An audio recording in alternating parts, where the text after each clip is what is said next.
চট্টগ্রাম নগরীর দৈনিক পানির চাহিদা 50 কোটি লিটার, যার 46.5 কোটি লিটার আসে ওয়াসার 4টি শোধনাগার থেকে।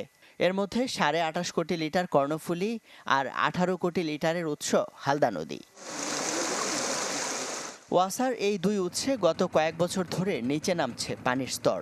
এর মধ্যে কর্ণফুলীতে পানি আসে কাপ্তাই লেক হয়ে, কিন্তু অনাবৃষ্টি আর লেক ভরাটে ধারণ ক্ষমতা কমায় শুষ্ক মৌসুমে এই নদীতে সুপেয় পানির পরিমাণ নেমে যায় তলানিতে। তখন নদীতে ঢুকে পড়ে সাগরের লবণাক্ত পানি।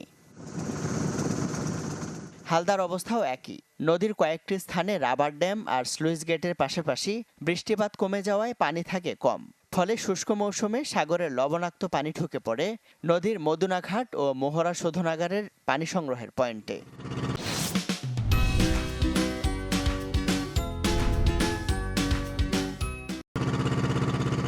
পানি উন্নয়ন বোর্ডের তথ্য বলছে, গত 13 বছরে কর্ণফুলীর কালুরঘাট অংশে পানির স্তর নেমেছে 9 ফুট পর্যন্ত।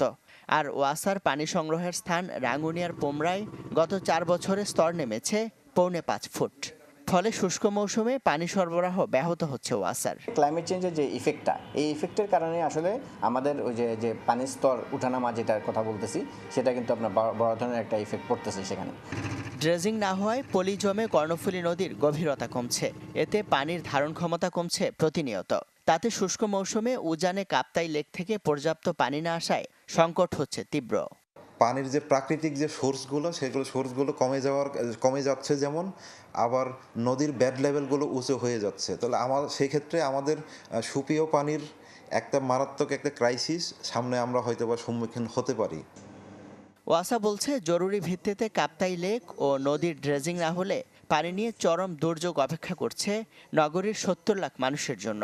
একই কথা বলছেন বিশেষজ্ঞরাও। কর্ণফুলীর পানি যদি নেমে যায় একেবারে শেষ স্টেজে, যেখানে কর্ণফুলীর থেকে পানি পাওয়া যাচ্ছে না, তখন আল্লাহ জানে কি হবে। সেটা তো একটা মারাত্মক অবস্থা দাঁড়াবে তখন। শুধুমাত্র এবছরের কথা চিন্তা করলে হবে না, এটা আমাদের দীর্ঘমেয়াদী একটা প্ল্যান করে এবং সেই প্ল্যানটাকে কার্যকরী করার জন্য সংশ্লিষ্ট যারা আছেন সবাইকে একত্রে কাজ করতে হবে। নগরীতে বর্তমানে ওয়াসার সরবরাহ করা দৈনিক 50 কোটি লিটার পানির মধ্যে মাত্র 4 কোটি লিটারের উৎস গভীর নলকূপ। ইমদাদুল হক, চ্যানেল 24, চট্টগ্রাম।